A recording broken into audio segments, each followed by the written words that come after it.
Assalamu alaikum and welcome back to another episode on the After Maghrib Podcast. If you are new to After Maghrib, make sure you hit the subscribe button and follow us on all our platforms so you are up to date with every conversation we have. Last week, we spoke about friends, what makes a good friend, do we have toxic friends in our circle? However, in this conversation today, we want to talk about insecurities. Am I insecure? Is my co-host insecure? Maybe you're insecure yourself. Let's try to tackle this subject. And I know this is a topic and a matter that everyone can relate with, inshallah. And like every week, I want to introduce my guest. I'm only joking. My amazing co-host, a bit differently.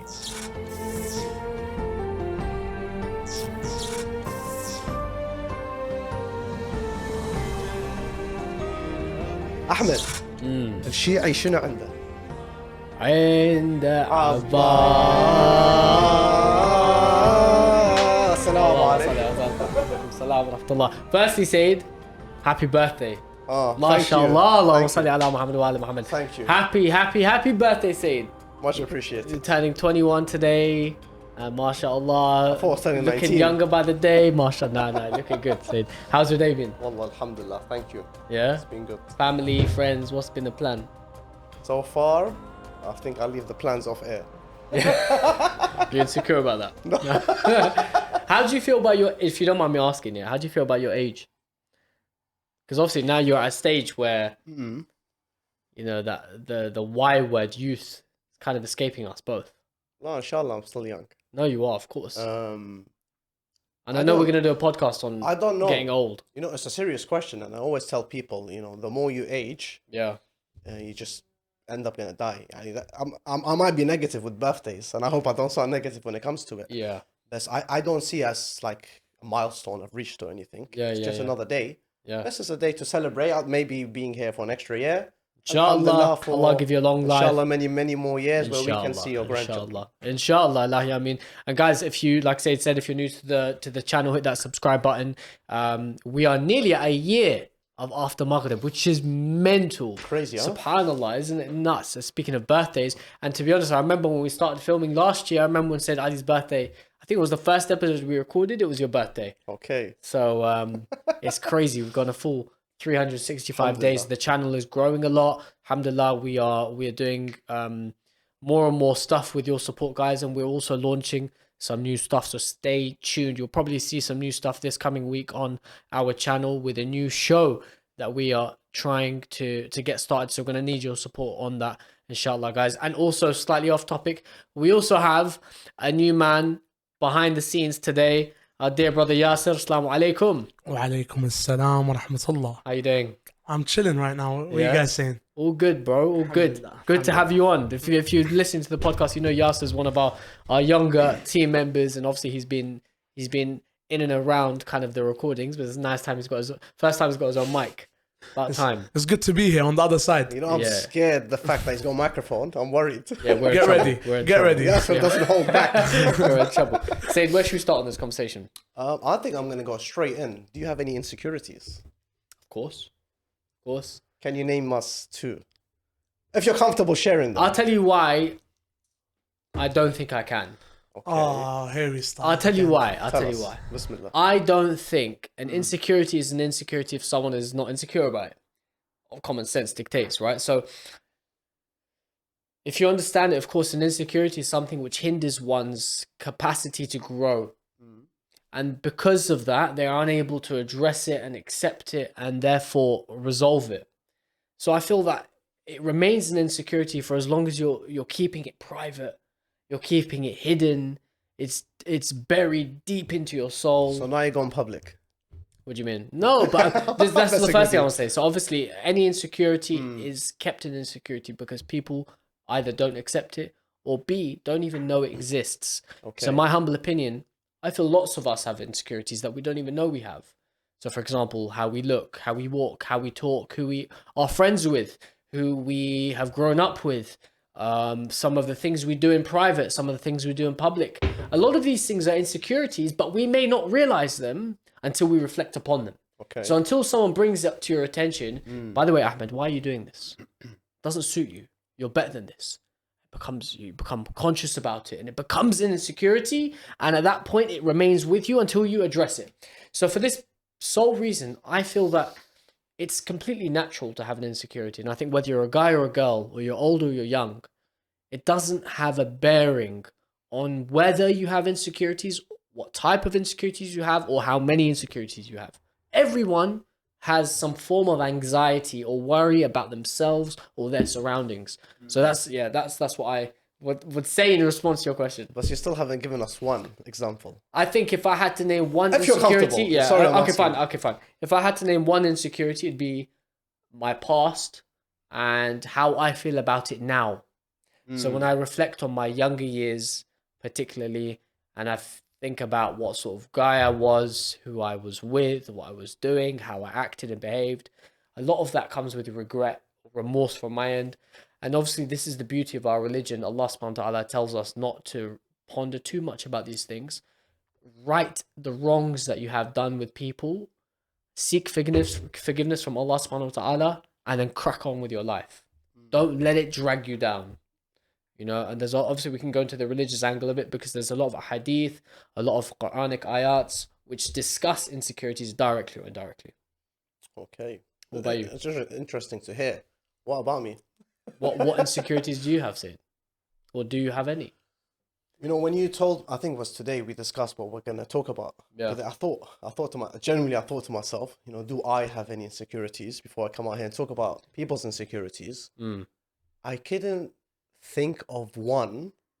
However, I when it comes to insecurities, I think personally with me, I think is being aware of certain things rather than being insecure about them. So if I can give one example, alhamdulillah, I have many grey hairs. MashaAllah, sign of wisdom. Well, that's how I trick myself. I say, yani, the more grey hairs you have, the more, inshallah, wisdom some one people, has. Some people it really suits them. I think it suits you. And it's not like I'm insecure about it. It's the fact that every time someone meets me, Sayed, what's going on? Yeah. Every time I see you, your hair is more white. Yani, as one example. Another one is, for example, whoever's friends and knows me very well, I'm not the tallest person out there. That's one thing that I can say when I was young used to may affect me when the circles I was with were always, let's say, a few inches higher, taller, however you want to say it, than me. I was aware of it. It never affected me. Yeah. So that's like two examples I can give. So I think we're looking at this from two different angles. Yeah. Okay. I was gonna say, because you named something big, like my past, that's an insecurity. You're just talking about things that Aesthetics. you were aware of. Yeah, Yeah. aesthetics. Yeah. So I think you to answer the question again. Okay, go on. You to tell us the and insecurity. it's also a case of like what you named are physical, visual, aesthetic, appearance-based insecurities that you might have about yourself. Isn't that what people's insecurities This are? is what I was going to physical, say. the apparent. What is an insecurity? Because for me, you might have an insecurity about something, and to be honest, it's completely natural. Okay. So someone might have an insecurity about like things which people laugh at. It might be, but in the grand scheme of things, they're trivial. Things like their hairline, yeah, or how patchy their beard is. We're talking about patchy beards recently, or for example, So that doesn't fall under the category of insecurities? no, I think it does. I think insecurities is what. Well, there's two levels. Apparent. Yeah, there's the And, visual. yeah. What's I might feel about how I look, for example. Then I think the way when you ask me about my insecurities, I think about my deep feelings and secrets. That's what comes to my mind. I don't think about I wish I was an inch taller. I wish my hairline was better. I wish I was. I don't think like that kind of thing. Yeah. I'm kind of thinking on a more intimate level with myself. But it's interesting, and I think maybe we can get into that. So let me ask you, Said. Go on. There's obviously going to be a lot of people at home who are in one of two stages. Either they are currently insecure about something. They might be insecure about their looks, about their weight, about their appearances, about the fact they wear glasses, the fact they have braces. And either they're currently insecure or there's people who have moved on with it. Yeah. What advice would you give to someone who has currently got an insecurity and is currently trying to address it? Should they try and deal with it directly and sort it out, or do they just forget about it, move on and ignore it and accept the fact that, oh, I feel ugly and I know I'm ugly and I'll just deal with it? How would you address that? It's a tough question to ask me. I think like I'm not one to give advice when it comes to this.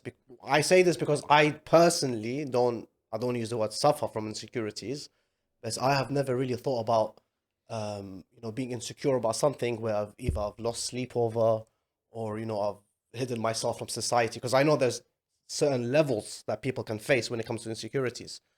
But one thing I would say is the main thing we have as Muslims, Ahmed, and for everyone listening, is that, who cares? Bro, if someone is going to come and say, you know what, he's butters, or she's ugly, sorry to use these phrases, but this is how the language is nowadays to people. Yeah. At the end of the day, who cares? Honest to God. Yani, as long as, you are fine. Yeah. Ultimately, you are a human being. And we know Allah subhanahu wa ta'ala, He created us all different.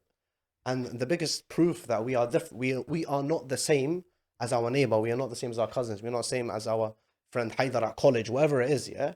It's our fingerprints, bro. Everyone's unique in their own way. Yani, that's one example. And we have, there's even like in the animal kingdom. I know I'm going far off here, bro. You have leopards, they don't have the same dots, whatever it's called. You have zebras, they don't have the exact same stripes. Yeah. Everyone is different. And I think we have to accept, firstly, that Allah subhanahu wa ta'ala has created us different. And it's society that dictates, what we think is normal. Yeah. And if we watch too much movies, this is where insecurities come from. Movies, we're socially online 24/7, scrolling TikTok, watching Instagram reels, whatever it is. I'm talking here about, for example, the physical, the beauty.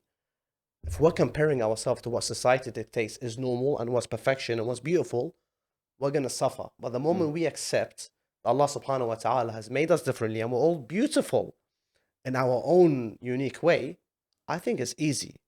And I did say I'm not going to give advice, but that's how I see it. And Sayed, you know that point you mentioned about beauty. It's really important for us to understand that. Like you said, beauty comes in different forms. In Islam, we have the inner beauty and the outer beauty. And we know, for example, in Surah Al-Hujurat, verse number 7, Allah subhanahu wa ta'ala says, and Allah has endeared faith to you and has adorned it into your hearts. And that beautification from Allah comes in the soul and in the heart. Now, look, like you said, we live in a day and age where everyone is expecting high level features, physical characteristics. Perfection beyond perfection in many cases, or told what perfection is when in reality things are not perfection. So, for example, if we're being really critical, right now on Instagram or on TikTok, you will see girls who do not look human because they will do surgical things to themselves. They look plastic. That are beyond looking plastic. It looks alien. And this indoctrination of that look has made it such a thing where, in a Western sense, this has become what identity, a beautiful identity looks like. Yeah. Like in a visual appearance, people are told that this is what a beautiful lady is. And she's so rich because she's so beautiful, for example. And if you want to be rich and if you want to be beautiful, you have to copy how they look. And in my opinion, I think that's backwards beyond sense. Okay. Yeah. And you understand, for example, pornography in Islam is haram for many reasons.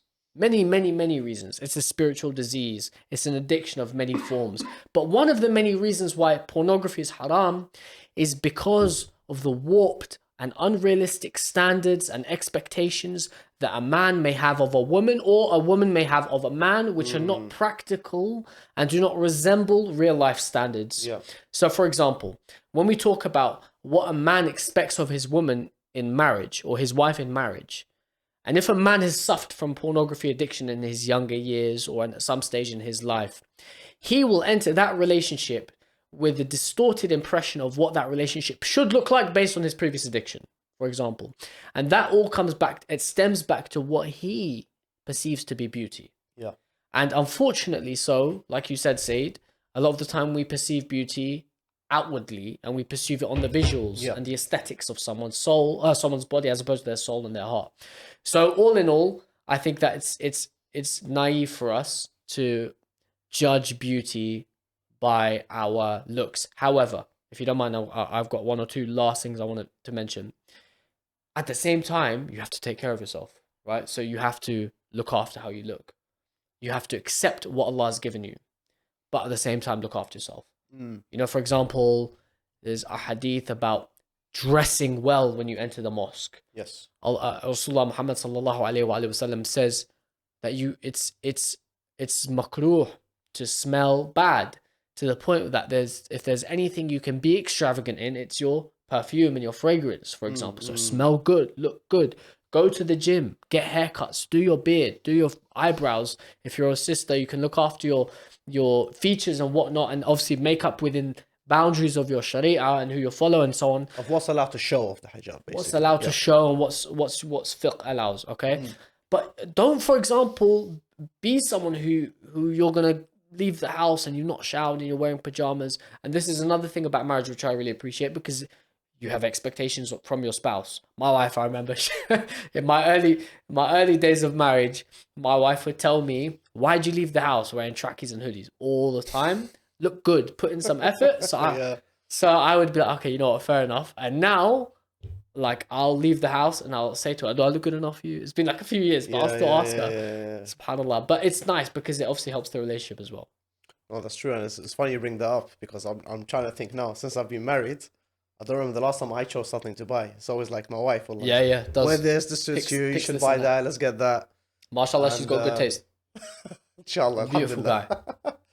But you're very right. And you spoke about pornography, and I think we should have a whole conversation about this at some stage, because we do need to, because it's a situation that affects a lot, especially now in the Muslim community, and it's very hidden. No one speaks about it, but inshallah we'll do our best to touch the surface. It's a real disease. It's a spiritual disease, and unfortunately it's so widespread and it's normalized.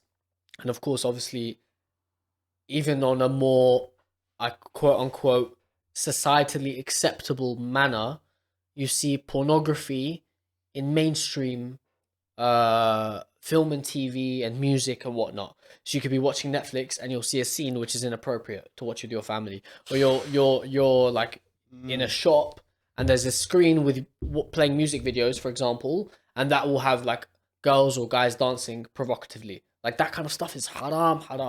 And it just, we're building a day and age where like 12-year-olds are on TikTok and they're seeing things against their will at that age, which they shouldn't be seeing. No one should be seeing.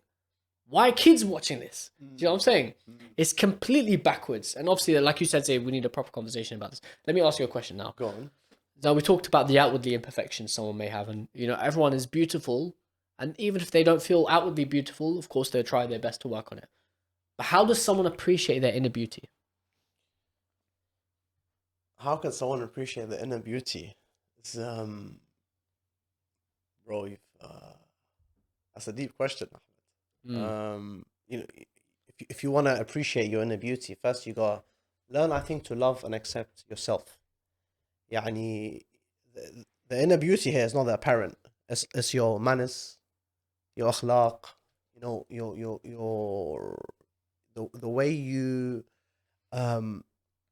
carry yourself. Who you are, who you are. The moment you sort of understand that, I'm good in my manners, I'm good in my speech, I'm good with people, I'm good with my family, I'm good with my spouse, I'm good with my children, I'm good with my colleagues, I'm good with everyone. I'm good with everyone in the community. The moment you can accept that's beautiful, bro, any physical attribute or something that you're not happy with is all gonna go away. Automatically, anything physical is like a last thought when it comes to insecurities. Completely. And I'll give you one example to this. There was a conversation I was having with someone, funnily, not too long ago, and he was talking about how he wants his missus to be, for example. Okay. I don't know if this is going to help the conversation here, speaking about beauty and everything.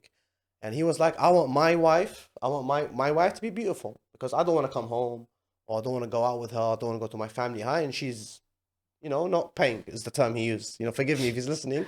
That's the term he used. Paying in London means bath, means laying, means good looking. Yeah, and I told him, bro, at the end of the day, when you're gonna marry this individual, believe me, as soon as you're out of this honeymoon phase, you're not really gonna care of how beautiful she is every single day, because the more important thing is how beautiful she is inside. And there is this term, khatiya. There are girls out there, sisters. May Allah bless them and make it easy for them, because hijab is not a simple issue. Especially here in the West, and where they only focus on the outer beauty, and they're looking to get married. There is this time where a girl, I don't know, eventually wants to get married at some stage, where she thinks that if I want to attract a potential husband, I gotta look in a specific way.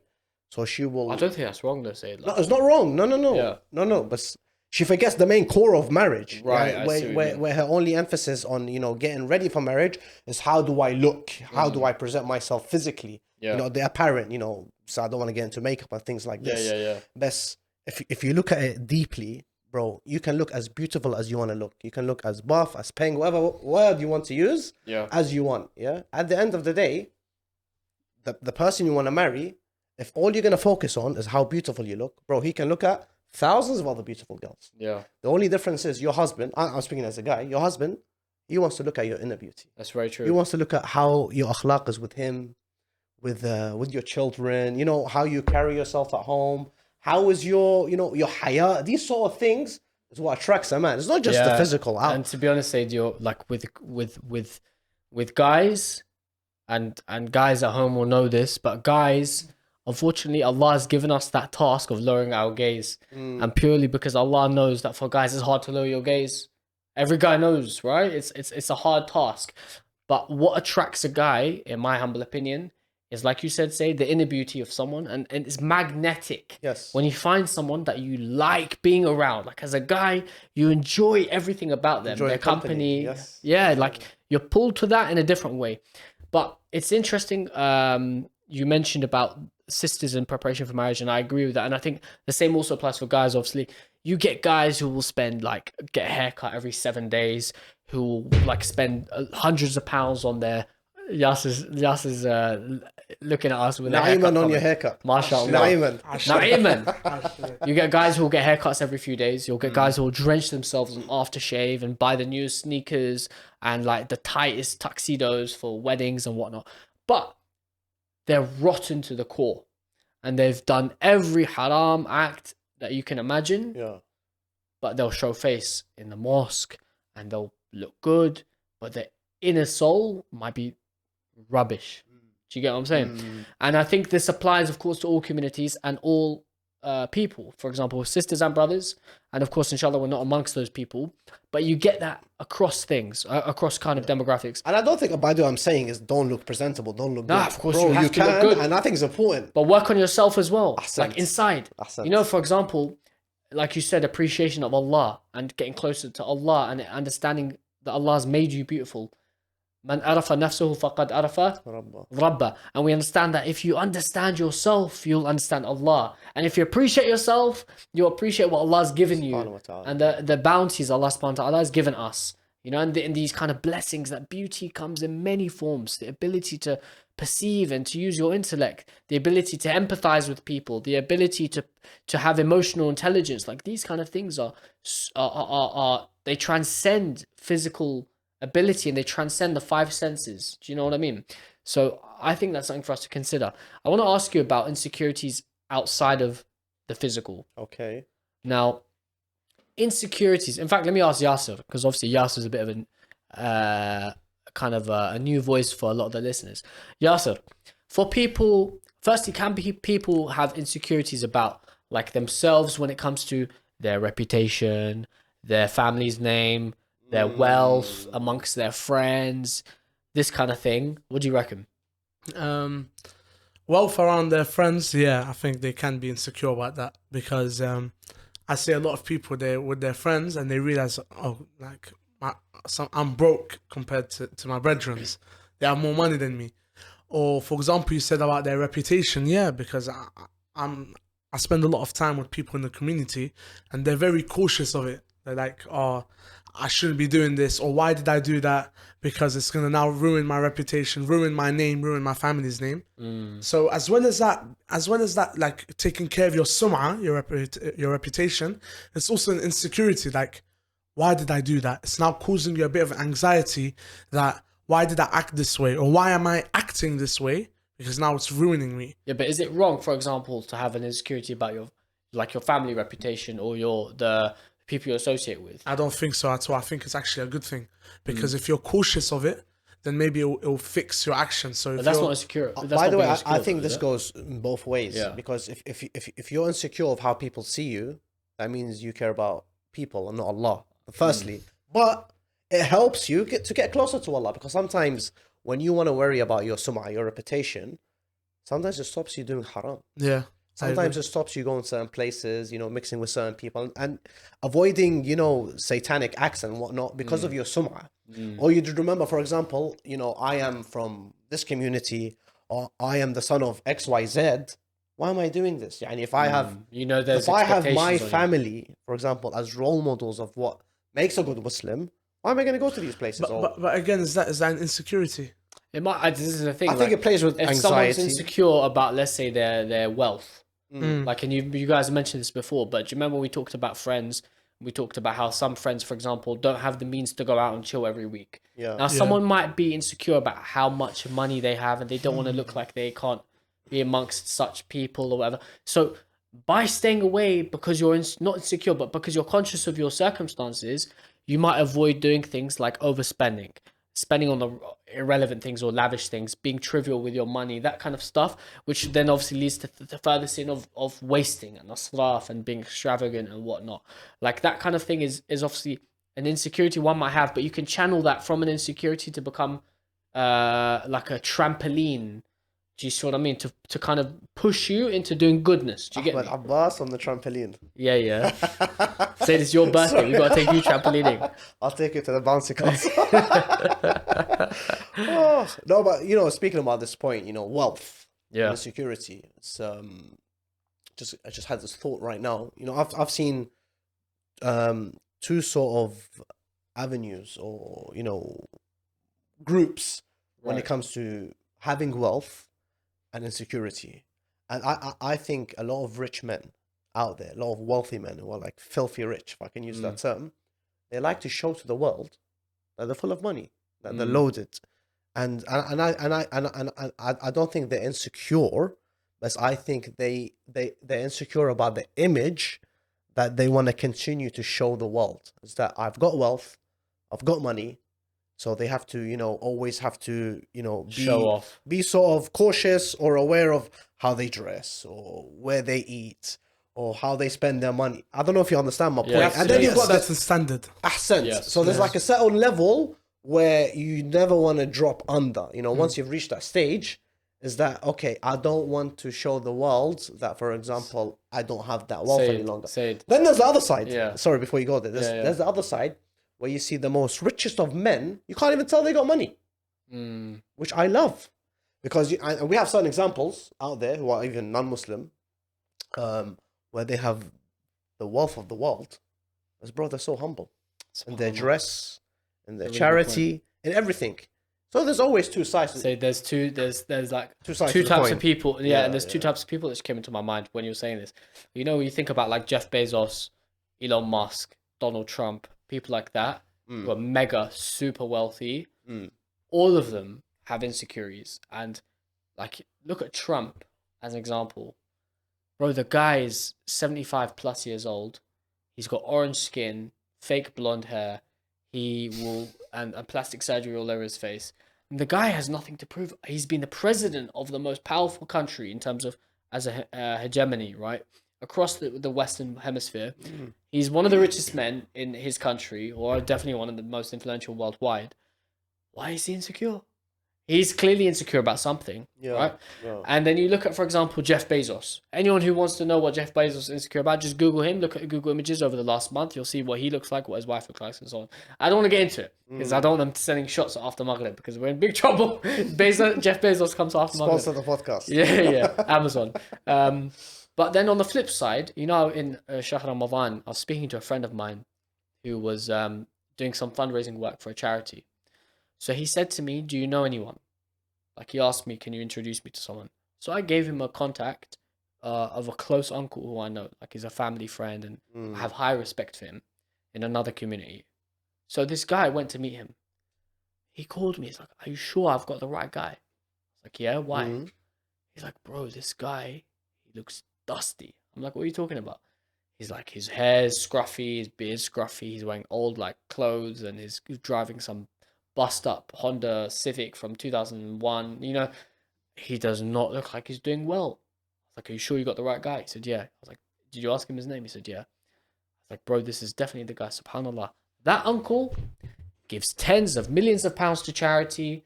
He's one of the most generous, kind-hearted people I understand and have met and he's always got a smile on his face. But how he puts himself out there in the community, he doesn't care how people will view him. You know, and in return, he's giving what he can, what Allah's given him back. And maybe that's why Allah's given him more. And maybe Allah's restricted how much we have because we're insecure about how we use our wealth or how we use our blessings. So for example, if we're insecure about how we use our knowledge, Allah will restrict our knowledge. If we're insecure about the sort of friends we have, Allah will restrict the sort of relationships we build with people. And the same goes for our wealth and our relationships and so on. So don't show off. You know, be conscious of your blessings, but don't be insecure at the same time. There has to be, we have to strike a balance there. It's quite important.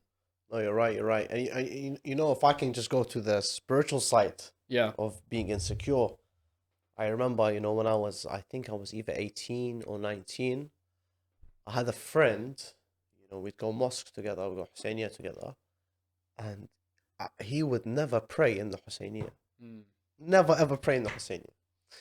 And so after like a few months, I asked him, I was like, I said his name, and I was like, bro, lesh ma qa'ad salli. I said, we all need to fix our salah. I thought the brother's not praying. But the brother, Allah hafdha, is, the brother was insecure if he makes a mistake in his salah and there's people watching. You know, that I remember the conversation we had. But alhamdulillah, he's ended up praying in public as well. But sometimes you have people who are insecure when it comes to their faith, when it comes to their religion. But from that, what I learned, what I think is that, for example, that's why I think I've picked up this phrase. I use it everywhere, Baba, who cares? Sometimes even people talk to me, you know, say, why are you doing this? Well, who cares what Haji Jasim is going to say, for example? Bro, more important is what Allah is going to say. And if this brother found it hard to pray in front of the public because of how people perceive him, imagine Allah subhanahu wa ta'ala, you know, that's the main thing, you know, for us, it's with God, and that's our end goal. You know, we don't care what Hajia Fatima says, or, you know, Abu Ja'far said, whatever they are, may Allah bless all of them. That's the main thing. And I can share something, you know, as a reciter. Sometimes we have anxiety when it comes to reciting. And I'll tell you where. For me, is that when it comes to reciting and you're going up the pulpit, the anxiety for me is when I got the pulpit is if I mispronounce something. Because one time it happened to me and I was reciting in Arabic. Oh, no. It was Fatimiyya. And it was a very famous classic tune. It was a tune by Mullah Basim. And it was Shay'u Na'sha Tahara al-Madluma. Maybe Yasser knows this, maybe you know. For those listeners, may know. Instead of saying Shay'u Na'sha Tahara al-Madluma, I was saying Shay'u Na'sha Tahara. So I changed the meaning. Oh my gosh. By a thing. But alhamdulillah, I sort of understood after the second chorus that I made the error. And I think after that, when I got home, I was thinking, what on earth did I do? Yeah. And that really hit me. That's the only moment I felt like so I've got some sort of anxiety. But you know, that's something I can share. That's something, but like that's something you learn from. It's like you learn. That's something you learn from it. Yeah, you grow on it, and then it helps you perfect your craft. Right? Which at the end of the day, you're trying to do khidmah, and you have to have standards. This was like 8 years ago, by the way. Really, and you will have standards you set upon yourself. You know, you want to make yourself proud and prove to yourself what you're capable of. So being conscious and insecure, like for example, one of my insecurities is my performance day to day. Like I'll look back on my day and I will feel small about myself. And I think I wasted my day. Like I left my work and I'm on my way home and I'm thinking, what a waste of the last like 3 hours. For example, like, what am I doing? I'm meant to be providing and protecting my family, and I'm meant to be growing my business and doing this, and as an example. And like I think that's quite an important thing to do, because that self-accountability is a very important thing to do, but not having well, you know, I don't think that as an insecurity. I think it's more of a worry. Yeah, or like something that you're conscious of and you need to find a solution for it. I don't think that's an insecurity. I think you're right, yeah. But it's something it can go either one of two ways, right? And either you dig deeper in it and you don't work on it and you leave it at that. And that's how your mental health will worsen. And when you start to trust other than Allah, so you trust your luck, for example, or you trust the generosity of someone other than God, then you're not going to get anything. You know, there's this beautiful thing, if you don't mind me sharing, in Sahifa Sajadiyah by Imam Sajjad alayhi salam, and dua number 54. He begins the dua, and I'm not going to read the whole thing, but he mentions, Bismillah ar-Rahman ar-Rahim, Ya Allah, some rise in the morning having trust or hope in other than thee. I rise in the morning, and my trust and my hope in all affairs is with you, Ya Allah. And I think that is, for example, the ultimate answer to all of our concerns and all of our thoughts. You just submit everything to Allah. Submission, complete tawakkul Worry-free. Allah Hassle-free. subhanahu wa ta'ala. Yeah. Guaranteed warranty. Yeah. Like, there's I think I might have mentioned this many months ago on the podcast, but there's that beautiful analogy of tawakkul with birds. The bird leaves its nest in the morning and leaves its baby chicks behind, and it doesn't know whether it's going to find food for its children to bring back at the end of the day. But every time the bird leaves its nest, subhanAllah, it will always come back. And why? It's because it has trust. And trust that it will find what it needs and reach its goal. That is tawakkul ila Allah subhanahu wa ta'ala. And if we as human beings can stop worrying about petty things and stop being insecure about things which are genuinely trivial, then we will advance in life. If we still have insecurities about things which are deeper rooted, actual personality disorders, for example, or actual issues with your family or your friends, and these are issues which need to be addressed, speak to someone, brother, or go and speak to an alim, or speak to your parents or someone you trust, speak to your spouse, someone who you can have confidence in, and relay your insecurities to them. That's why I can't speak about my deepest insecurities on the podcast, to be honest with you. So can we speak about them off the podcast? Yeah, Bismillah. Your family to me. Yeah. Anytime. Bismillah. And the last thing I want to say before we wrap up, because I know we're pretty much done, is, guys, stop caring about Instagram and social media. Wallah al-azim.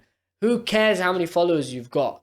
And who cares how many people like your posts? Or, for example, like replying to every comment, my bro, and putting spud emojis and whatnot. You know how true bro, that that's is? such a young generation that you guys need to cut that out, man. Honestly, Yasser, you and your boys, allow it. I don't do that, bro. I don't hope do that. not. You can check my Insta. I don't do that. Instagram. Yeah. I think Instagram, when it first kicked off, is Yeah. what ruined the Muslim world when it comes to insecurities, physical appearances, and stuff like that. Was Instagram, because I remember there was a time where it will show you, for example, there was a time where your explore page was what other people like, who followed you, who you followed, etc. Well, during that phase where I remember I used to see accounts, they'll upload something, if someone gets like 5 likes, they delete it. Or if Doesn't do well enough. if a post doesn't do well enough, it goes missing. Yeah. Well, Allahu Alam, it goes well, but I don't know why they feel like, do they feel like they deserve more interaction or engagement with the post? Insecurity is not just That's very physical, true, but it's also online. And people build an online personality which is far apart from what they truly are. And we've all seen guys and friends we've had growing up, and maybe including ourselves, or definitely might include myself. You will, like, I definitely tried to put up an image. I had a phase of my life, maybe between 15 and 19 years old, where I was like, I need to be this guy. I need to look like this, dress like this, post like this, type like this.